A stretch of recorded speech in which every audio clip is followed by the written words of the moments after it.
And you know what's crazy?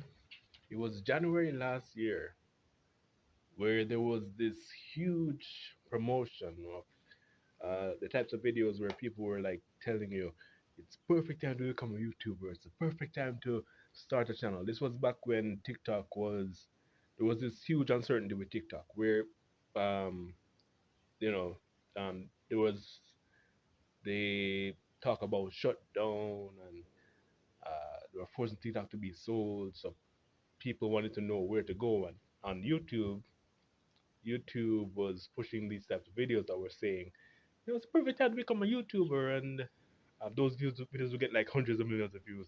And here we are now, May of the next year, and everybody's either scared or trying to, um, you know, tell you, this is the end of the end, and they're losing their livelihood, and I get it.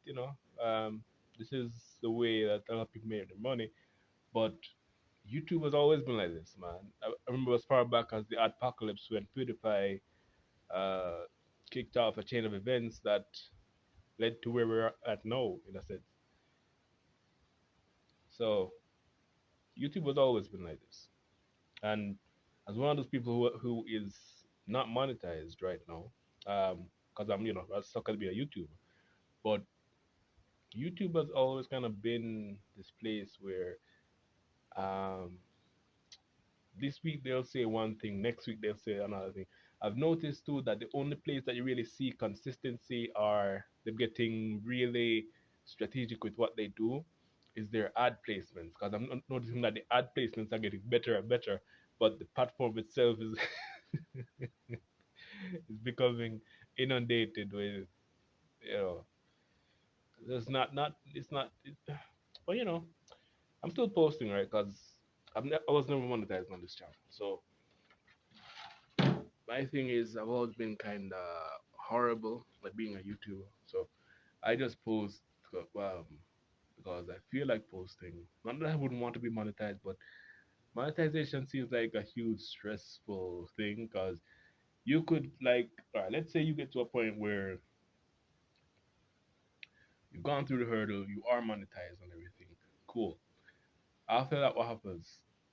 Every day, you're going to be worried now that once you've gotten to a place where it's maybe replaced your income with YouTube, you're gonna be worried that if it's not the AI that changes and goes after what your specific type of content, it's gonna be that YouTube changes the policy, and maybe it's not an explicit change where they're gonna tell you what you did wrong, and if you do, so it's like it's always this Russian roulette thing where you could lose everything, and that's a part of I get that's a part of what makes it fun being a YouTuber too.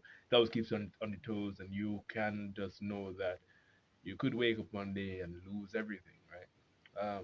But for me, right, I'm one of the worst YouTubers, as I said.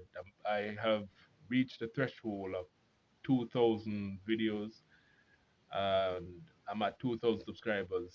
So I'm like one to one. Well, but yeah. Um, so yeah, for now, it's just that period. I remember how the content ID system was too. Back in the day, you had like people that were complaining about, um, their content being, uh, what's the right word to use? They're getting claims that the content belonged to somebody else or somebody was manipulating that system, but now we're at the AI stage of the AI, just hating all YouTube. So there's gonna be change probably around, let's say, around summer. They'll probably either figure it out or make some modifications to the AI so it's a bit better. Um, but all in all, we're just gonna have to ride this out. As I say, I'm not monetized. I'm just kind of watching from the sidelines and shaking my head, wow. But you know, cause I did make a video last year,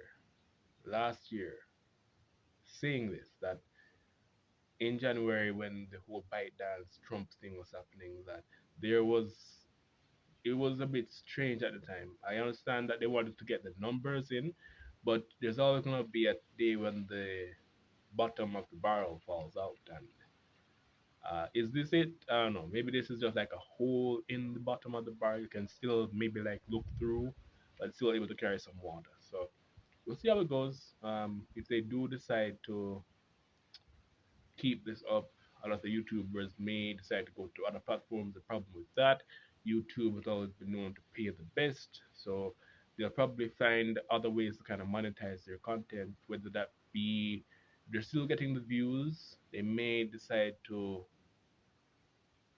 you know, use other things like Patreon and stuff to kind of get the people to still kind of support them or some other kind of thing like that. Like, uh, it's just that kind of game, man.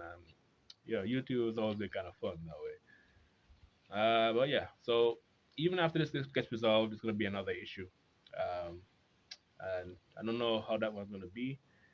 That could maybe nuke like 130 million channels or something. I don't know. But for now, um, YouTube will probably get this resolved by the middle of summer. I'm guessing because if there's a if there's is enough of an uproar, they're gonna have to find some way to kind of remedy it. Or if the wrong set of channels get demonetized, or maybe those channels have already been white flagged, but who knows? All right, done yapping for now. That's the video.